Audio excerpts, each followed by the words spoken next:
আসসালামু আলাইকুম রহমতুল্লাহ। Recharge shop BD এর পক্ষ থেকে সবাইকে স্বাগতম। তো আজ আমরা এই ভিডিওর মাধ্যমে দেখব যে রিচার্জ শপ বিডিতে কীভাবে ব্যালেন্স সেট করতে হয়। তো ব্যালেন্স সেট করার জন্য আমরা প্রথমে অ্যাপসে চলে আসব। অ্যাপসে আসার পরে এরকম একটা ইন্টারফেস শো করবে। এরপরে নিচের দিকে দেখবেন যে হোম নামে একটা লেখা রয়েছে, এই হোমেতে ক্লিক করব। এই হোমেতে ক্লিক করার পর দেখতে পারবেন যে এখানে অ্যাড ব্যালেন্স নামে একটা অপশন রয়েছে, অ্যাড ব্যালেন্সে ক্লিক করব। অ্যাড ব্যালেন্সে ক্লিক করার পরে এই মেন সিলেক্ট করে দেবো, তারপর কনফার্ম করব। তো কনফার্মে ক্লিক করার পর দেখতে পারবেন যে এরকম অনেকগুলো অপশন রয়েছে, যে প্রথমে দেখেন বিকাশ মার্চেন্ট, তারপরে দেখেন রকেট পার্সোনাল, নগদ পার্সোনাল, উপায় পার্সোনাল, বিকাশ পার্সোনাল, সেলফিন। তো আপনি কোনটার মাধ্যমে ব্যালেন্স সেট করবেন সেটা দেখে নেবেন, সেটা সিলেক্ট করে নেবেন। আমরা এর মধ্যে থেকে প্রথমে ব্যালেন্স এড করব বিকাশ পার্সোনালে, তারপরে ব্যালেন্স এড করব বিকাশ মার্চেন্টে।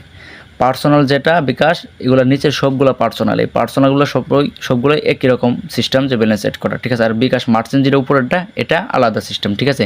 তো প্রথমে আমরা দেখব যে বিকাশ পার্সোনালে কীভাবে ব্যালেন্স এড করতে হয়। তো বিকাশ পার্সোনাল এড করতে বিকাশ পার্সোনাল আমরা ক্লিক করব। তো বিকাশ পার্সোনালে ক্লিক করার পরে এরকম একটা ইন্টারফেস শো করবে। এখানে আপনারা কত টাকা অ্যাড করবেন সেই অ্যামাউন্টটা এখানে লিখে নেবেন। আমি 50 টাকা অ্যাড করছি, তো এর জন্য 50 টাকা অ্যামাউন্ট লিখে দিলাম, ঠিক আছে। তারপর আমরা নেক্সটে ক্লিক করব। নেক্সটে ক্লিক করার পর দেখতে পারবেন যে এরকম একটা ইন্টারফেস শো করতেছে।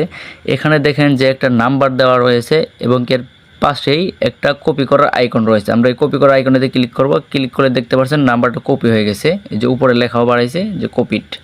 তো নাম্বারটা কপি হওয়ার পর আমরা সরাসরি আমাদের বিকাশ অ্যাপসে চলে যাব। আমরা বিকাশ অ্যাপসে চলে আসছি। বিকাশ অ্যাপসে আসার পরে যে দেখতে পাচ্ছেন সেন্ড মানি নামে একটা লেখা রয়েছে, সেন্ড মানিতে ক্লিক করব।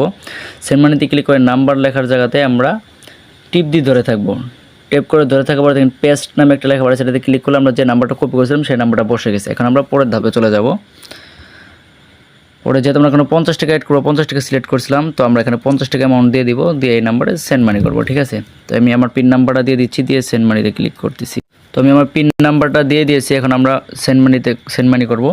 তো সেন্ড মানি করা শেষ হয়ে গেছে। এখন দাঁড়ান, আপনারা এখানে একটা বিষয় লক্ষ্য রাখবেন, যে দেখেন একটা ট্রানজ্যাকশন আইডি রয়েছে। তো আমরা এই ট্রানজ্যাকশন আইডিটা কপি করে নেব। এখানে ক্লিক করলে দেখেন কপি হয়ে গেছে। এখন আমরা সরাসরি আমাদের রিচার্জ শপ বিডি অ্যাপসে চলে যাব। তো রিচার্জ শপ বিডি অ্যাপসে চলে আসছি। যে ট্রানজ্যাকশন আইডির কপি করছিলাম সেই ট্রানজ্যাকশন আইডিটা এই সাদা ঘরে বসিয়ে দিব। এখানে আমরা টিপ দিয়ে ধরে থাকবো, আবার পেস্ট লেখা পড়ে পেস্টে ক্লিক করলে ট্রানজ্যাকশন আইডিটা চলে আসছে, ঠিক আছে। এখন আমরা এই যে নিচে দেখতে পাচ্ছেন ভেরিফাই একটা লেখা রয়েছে, এই ভেরিফাই ক্লিক করব। দেখেন ভেরিফাই ক্লিক করলে পরে সাকসেস দেখা যায়। দেখেন উপরে আমরা একটা নোটিশে চলে আসছে যে 50 টাকা সাকসেস।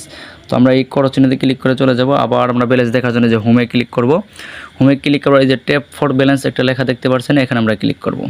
এখানে ক্লিক করলে দেখতে পাচ্ছেন আমার 50 টাকা ব্যালেন্স শো করতেছে। তো এই হলো বিকাশ পার্সোনাল